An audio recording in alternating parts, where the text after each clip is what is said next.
So you may have watched the federal party leaders during last night's debate, but it's what they didn't say that can also be part of the message. We are talking about body language. Joining us is Robyn Braley, a body language analysis expert, to talk a little more about this. I find this so fascinating, and I'm excited to talk to you about it. This is my favorite, by the way. And it comes across as I don't know what, but I just feel comfortable doing it. So body language is a big part of who we are.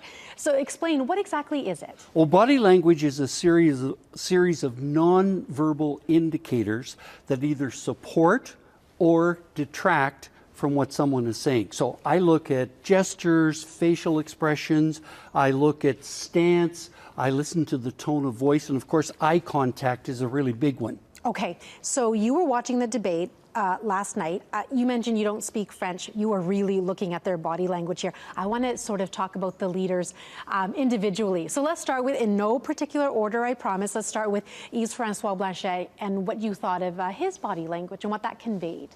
Well, Yves-Francois had a lot to lose last night because the polls show the Bloc is really struggling.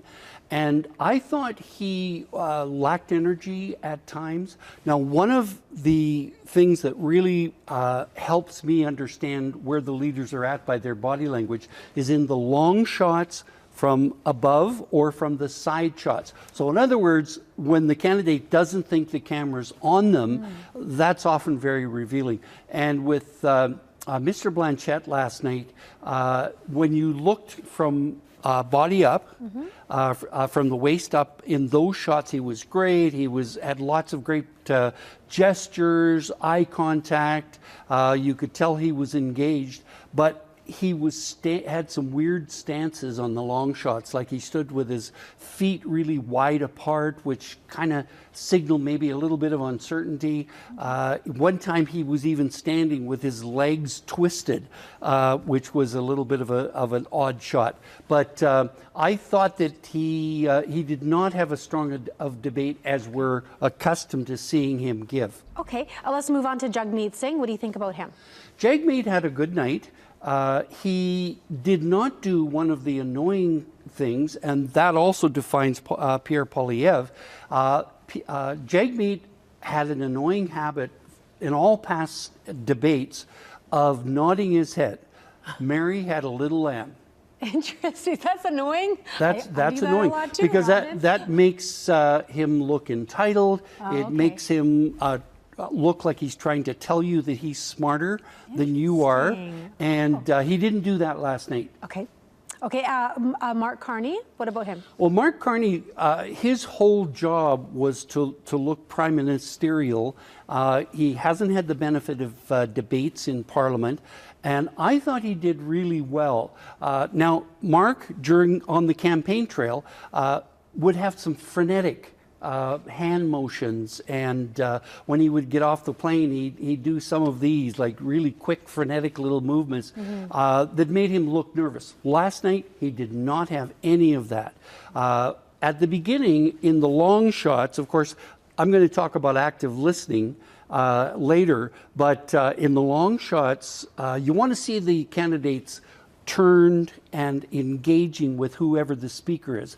That's what I want my leader to do, to be someone who is open to other ideas. At the first of the debate, Mark Carney did not do that.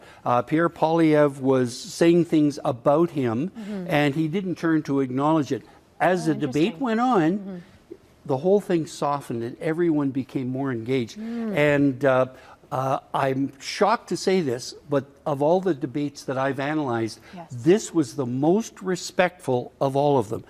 There wasn't a lot of cross-talking, which drives voters nuts, where there's three people talking at one time. And we did mention that they did align on some of those issues. Pierre Poilievre, this one's interesting. We did run a report earlier this morning that he seemed to sort of take a different approach here and how he presented himself compared to when he is in Parliament. So what would you say about Pierre Poilievre? Well, the angry Pierre stayed home last night, and we saw the open, respectful Pierre. He was, his tone of voice changed.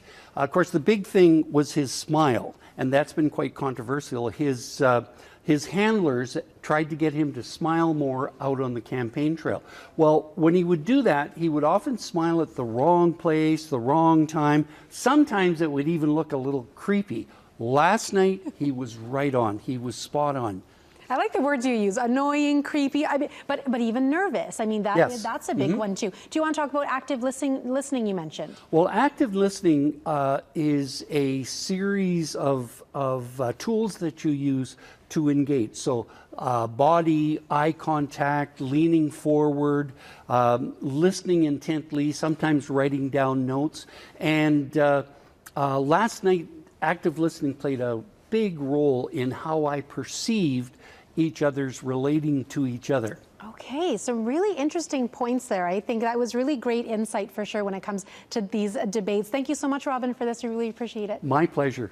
All right. A lot more ahead here on Global News Morning. Stay tuned. We will have more weather, traffic, and news after this.